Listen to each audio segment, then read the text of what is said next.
नबी को परवरिश करना है, नबी की तरबियत करनी है, तो औरत इतनी मोहतरम, औरत इतनी मुकद्दस कि नबी की तरबियत के लिए उस औरत को फिरौन के घर में रखा गया। भाई औरत समझ में आ रही है? अब ज्यादा ज़हमत समात नहीं दूंगा, अब फिक्र यहीं से आगे बढ़ जाएगी। तारीख का छोटा सा वाकया, एक जलीलुल कद्र सहाबिया, भाई अजीब व गरीब वाकया है। ओहद की जंग मेरे सारे दोस्तों को याद होगी, याद है ना? बड़ा मशहूर वाकया है ओहद की जंग। ओहद की जंग में देखो सहाबिया रसूल का किरदार देखो, क्या अजीमुशान किरदार है, और सुनोगे तो हैरान हो जाओगे। उस ओहद की जंग में जब भगदड़ मची थी ना, जब भगदड़ मची तो इब्लीस ने किसी तरफ से यह आवाज दी कि इन्ना मुहम्मदन कद कुतिल, मोहम्मद कत्ल हो गए। अच्छा, ओहद का मैदान शहर मदीना से बहुत दूर नहीं है, बहुत नजदीक है। जिन्होंने देखा होगा वो जानते हैं कि ओहद का मैदान शहर से मिला हुआ है, निकलते ही ओहद का मैदान है।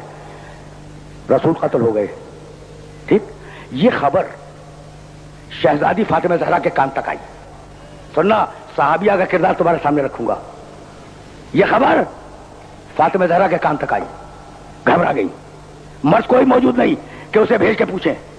एक सहाबिया गुजर रही थी, अंसार की औरत। उसने जो देखा कि फातिमा ज़हरा दरवाजे का पर्दा थामे हुए खड़ी हैं, कहा बीबी खैर तो है आप और दरवाजे पर?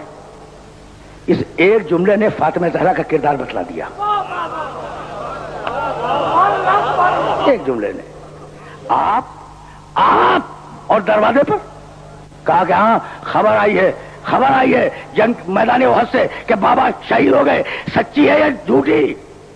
कहा आप अपनी जगह पे बैठे और मैं जाती हूं ओहद के मैदान से खबर लेके आती हूं। यह है सहाबिया, यह है सहाबियत। बीबी आप अपने घर में बैठे, अपने मकाम पे बैठे, मैं जा रही हूं ओहद के मैदान की तरफ और वहां से खबर लेके आऊंगी कि आपके बाप किस हाल में। गई। अब सुनोगे, खुदा की कसम कदर करो सहाबियत की। गई, सहाबिया है, सहाबिया औरत मैदान में आई। अच्छा तुम्हें पता है, सुनना, मैदान में आई। उसके घर से 3 मर्द गए थे मैदान में, शौहर, भाई, बेटा। जब वो मैदान में आई तो उसकी समझ में नहीं आ रहा था कि किससे पूछे रसूल के मुताल्लिक। सबसे पहले बेटे पे निगाह पड़ी। बेटा खुश हो गया कि अम्मा आप मेरे आखिरी वक्त में आ गई, जरा मेरा सर अपने जानू पे तो ले ले। कहा खबरदार, मुझे रसूल की के बचने की खबर शहजादी फातिमा ज़हरा को पहुंचानी है। मेरे पास इतना वक्त नहीं है। आगे बढ़ी, भाई ने पुकारा, बहन जरा ये वसीयत मेरे घर तक पहुंचा देना। कहा अपने पास रखो वसीयत, रसूल किधर है? देख रहे हो, खुदा की कसम ये है सहाबियत। रसूल किधर है? उसने भी कोई जवाब न दिया। आगे उसका शौहर जख्मी गिरा हुआ था। उसने कहा बीवी वसीयत तो सुन ले अपने मुताल्लिक। कहा नहीं सुनना है, बस इतना बताओ कि मेरा रसूल कैसा है। कहा बीवी अब तक तो तुम्हारा रसूल खैरियत से है, अब तक तो सुनिएगा, अब तक तो तुम्हारा रसूल खैरियत से। कहा सच कहते हो? कहा क्या मुझे मालूम है रसूल बच गए। भाई तवज्जो रखना, अब रुक के वसीयत सुन लो। शौहर कह रहा है। कहा कि नहीं, पहले मैं रसूल के बचने की मुबारकबाद अपनी शहजादी को दे आऊं। यह है किरदार। पहले मैं रसूल के बचने की खबर, खुशखबरी, मुबारकबाद अपनी शहजादी को दे आऊं। वापस आई मदीने। सुनना, मदीने वापस आई। वापस आके दरवाजे पे खड़ी हुई और कहा बीबी मुबारक हो, आपके बाबा सलामत हैं। फातिमा ज़हरा दौड़ती हुई फिर दरवाजे के करीब आई। कहा कुछ देर तो रुक जा, तफसील तो बता दे। कहा कि नहीं बीबी, मुझे फिर मैदान में जाना है। कहा क्या करेगी? कहा मेरा बेटा भी जख्मी है, मेरा शौहर भी जख्मी है, मेरा भाई भी जख्मी है, और मैं चाहती हूं कि अब उनकी तीमारदारी करूं। यह वाजिब था, वो मैंने पूरा किया।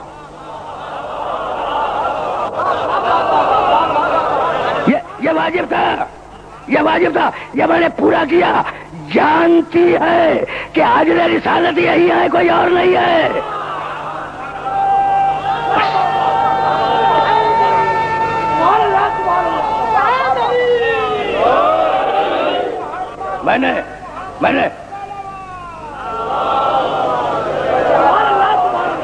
بڑی زحمت دی.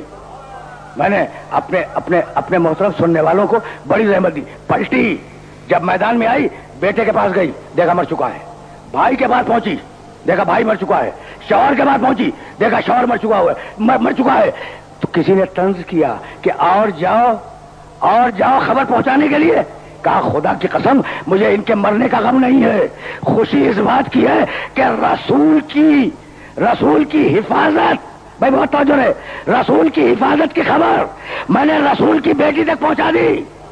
بھائی احد کے میدان میں 2 کردار, عورت وہ جو رسول کی حفاظت کی خبر تلاش کرتا پھرے, اور مرد وہ جو اپنی حفاظت کرے, رسول کی فکر نہ کرے.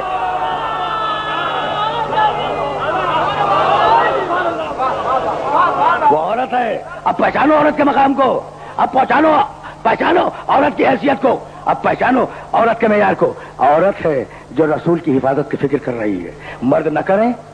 اچھا ہوا, سب جانتے ہیں, اب اس سے زیادہ زحمت سماعت نہیں دوں گا.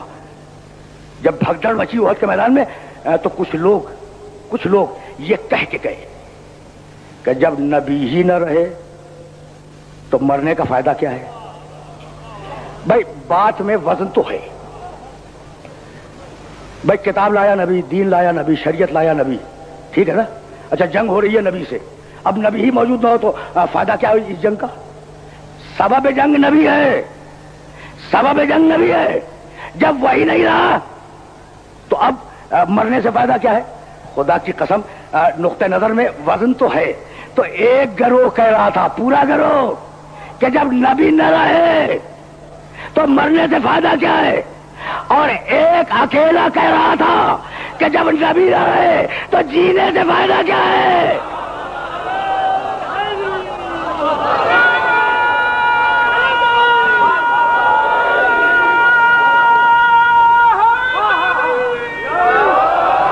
ٹھیک ہے نا, اپنا نقطہ نظر ہے. کسی نے کہا نبی نہ رہے تو اب مرنے سے فائدہ کیا ہے, اور کسی ایک نے کہا نبی نہ رہے تو جینے سے فائدہ کیا ہے. یہ کہہ کر بھیڑ کو ڈھکیلتا ہوا اس گڈھے تک پہنچا جس گڈھے میں نبی تھے. بس اب کیا میں اپنے سننے والوں کو زحمت دوں. یاد ہے نا کہ جب گھمسان کا رن پڑا تھا تو پیغمبر اپنی سواری پہ تشریف فرما تھے. ایک مشرک نے ایک بڑا پتھر پھینکا پیغمبر کی طرف. وہ پتھر لگا پیغمبر کے دہنے مبارک پر, اور پیغمبر کے اس پتھر کے لگنے سے پیغمبر اکرم کے 2 دانت شہید ہوئے. اور اسی صدمے سے آپ تھوڑی دیر کے لیے نیچے گڈھا تھا اس گڈھے میں پوشیدہ ہو گئے. بس اب اس سے زیادہ زحمت آج کی حد تک نہیں ہے. ہوا کیا, مشرک نے پتھر پھینکا, پیغمبر کے دہنے مبارک پر لگا, 2 دندانہائے مبارک شہید ہوئے, اور پیغمبر اس کے پریشر سے, اس پتھر کے دباؤ سے ناکے سے زمین پہ آئے. زمین پہ گڈھا تھا, گہرا گڈھا, اس میں تشریف فرما ہوئے. چھپ گئے نا تھوڑی دیر کے لیے پیغمبر چھپ گئے. اب آواز بلند ہوئی احد کے میدان میں ابلیس کی, ان محمدن قد قتل, محمد قتل ہو گئے. تو اب ابلیسیت سمجھ میں آئی, اگر ہادی غیبت میں چلا جائے تو سمجھتا ہے کہ مر گئے.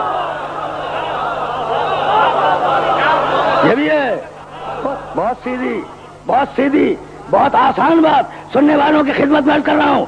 تو پیغمبر گہرے گڈھے میں, اور وہ جس نے کہا تھا کہ جب نبی ہی نہ رہے تو جینے سے فائدہ کیا ہے, فوجوں کو ڈھکیلتا ہوا, بھیڑوں کو ہٹاتا ہوا ایک مرتبہ اس گڈھے کے قریب پہنچا.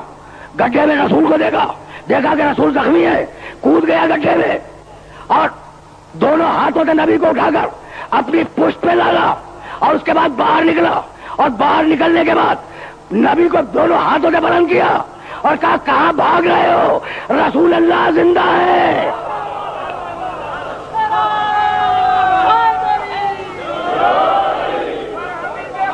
بھائی بہت توجہ رکھیے گا, میں کہاں بھاگ رہے ہو, رسول اللہ زندہ ہے. ہاتھوں پہ بلند کیا, کہاں بھاگ رہے ہو, رسول اللہ زندہ ہے. یا رسول اللہ, علی نے ہاتھوں پہ بلند کر کے آپ کی رسالت کا تعارف کرا دیا, اب آپ اجرت کیا دیں گے؟ کہا مت گھبراؤ, غدیر کا دن آنے دو, جب تو صحیح کے ہاتھوں پہ اٹھا لوں گا.